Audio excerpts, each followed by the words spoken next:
চাকরি যদি সবাই করবে তাহলে পৃথিবীর রূপ সৌন্দর্য বর্ণনা করবে কে? প্রেয়সী কখনো কুৎসিত হয় না। চমৎকার এই উপলব্ধিগুলো শব্দের কারিগর জুয়েল রানার। চিত্ত মিডিয়ার কর্ণধার হিসেবে জুয়েল রানাকে এখন সবাই চেনে। তবে একজন জুয়েল রানা হয়ে ওঠার পেছনের গল্পগুলো বেশিরভাগ মানুষই জানে না। প্রকৃতির প্রতি এই প্রেমের কারণে তিনি বাড়িঘর ছাড়তে বাধ্য হয়েছেন। তার শখ আহ্লাদকে কেউই প্রশ্রয় দিতে চাননি, দিয়েছে কেবল একজন মানুষ, তিনি জুয়েল রানার স্ত্রী। তার স্ত্রী সবসময় চাইতো তার শখটা পূরণ হোক। একটা সময় জুয়েল রানা নিজের চাকরি বাকরি সব ছেড়ে দিয়েছিলেন।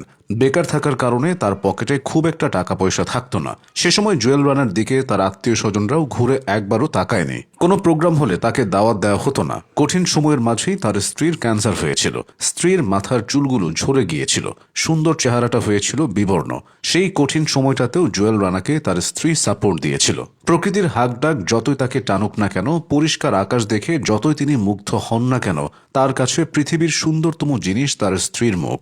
ক্যান্সারের পর সে মুখটা বদলে গিয়েছিল অনেকটা। তবুও জুয়েল রানা বলেছিলেন, প্রেয়সী কখনো কুৎসিত হয় না, তুমি আমার কাছে সবসময় সুন্দর। সুখী এই দম্পতি এক সন্তানের জনক।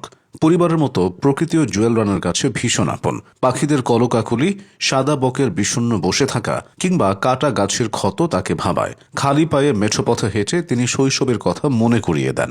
কখনো কখনো ক্ষতিগ্রস্ত, অসহায় ও রোগাক্রান্ত মানুষদের নিয়ে কন্টেন্ট বানান, যে কারণে মানুষ তার ভিডিওগুলো দেখে। চিত্ত মিডিয়া নামক তার এই পেজটার বয়স মাত্র 10 মাস। এই 10 মাসে তিনি বাংলাদেশের মানুষের যে ভালোবাসা ও গ্রহণযোগ্যতা পেয়েছেন, অতীতে কোনো কন্টেন্ট ক্রিয়েটরের বেলায় এমনটা হয়নি। জুয়েল রানার বাড়ি ঝিনাইদহ জেলায়। তিনি পড়াশোনা করেছেন কুষ্টিয়ার ইসলামিক ইউনিভার্সিটি থেকে। তার বাবা একজন ভূমিহীন কৃষক, মা পড়ালেখা না জানা মানুষ। একেবারে গ্রাম থেকে উঠে আসা জুয়েল রানার জীবনে তাই দুঃখের অভাব ছিল না। পড়াশোনা শেষ করার পর গ্রামের আর 10 জনের মতো তার বাবাও বলেছিল চাকরি করতে হবে, চাকরি করতে হবে। এক পর্যায়ে নানা চাকরিও করেছিলেন। এখন কন্টেন্ট তৈরির কাজ করলেও অতীতে এটা তার পেশা ছিল না। তিনি ছিলেন মূলত ব্যাংকার। গ্রামীণ ব্যাংকের ব্রাঞ্চ ম্যানেজার হিসেবে দায়িত্ব পালন করেছিলেন তিনি। তবে চাকরি তাকে টানেনি। তিনি চেয়েছেন সকালবেলার পাখি হতে, সন্ধ্যায় অস্ত যাওয়া সূর্যের রং দেখতে। সেখান থেকেই কন্টেন্ট ক্রিয়েশনের শুরু। কিন্তু এতেও পরিবারের আপত্তি ছিল।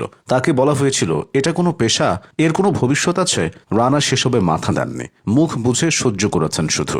কন্টেন্ট ক্রিয়েশন শুরুর পর তিনি বাড়ি ছেড়েছিলেন, আর ফেরা হয়নি ঘরে। এখন যদিও তার কাজের প্রশংসা তার বাবার কানেও পৌঁছায়, জুয়েল রানার কন্টেন্টে আলাদা একটা নির্যাস থাকে। তিনি সাধারণ জিনিসগুলো অসাধারণভাবে ফুটিয়ে তোলেন। কিভাবে করেন সে ফর্মুলা শুধু তার কাছে আছে। তিনি তার কন্টেন্টে কৃত্রিম মিউজিক যুক্ত করেন না, থাকে শুধু প্রকৃতির হাকডাক। একটা ঘুঘুর আওয়াজ রেকর্ড করতে তাকে কখনো কখনো একবেলা বসে থাকতে হয়েছে। একটা শেয়ালের আওয়াজ শুনতে তিনি অনেক রাত অবধি অপেক্ষা করেছেন। জুয়েল রানা কখনো তিনি পথে প্রান্তরে ঘুরে বেড়ান, কখনো চলে যান কৃষকের জমিতে। গাছিদের কাছে গাছ সম্পর্কে জানেন, কৃষকদের কাছে গিয়ে শোনেন কৃষির অজানা সব তথ্য। কেউ বদ্ধ জলাশয়ে মাছ ধরতে গেলে রানা সেখানে গিয়েও হাজির হন। শহুরে জীবনের প্রভাবে গ্রামীণ জীবন দিনকে দিন বিলুপ্তির পথে চলে যাচ্ছে। মাটির ঘর অনেক আগেই অতীত হয়েছে, হারিয়ে যাচ্ছে টিনের ঘর। দালান কোঠার ভিড়ভাট্টার মাঝেও জুয়েল রানার কন্টেন্টে সেসবের উপস্থিতি মেলে। তাই তিনি সবার কাছে ভালোবাসার পাত্র হয়েছেন। জুয়েল রানা পৃথিবীর সবচেয়ে সুখী মানুষগুলোর একজন হলেও তার কাছে দুঃখই আসল সৌন্দর্য।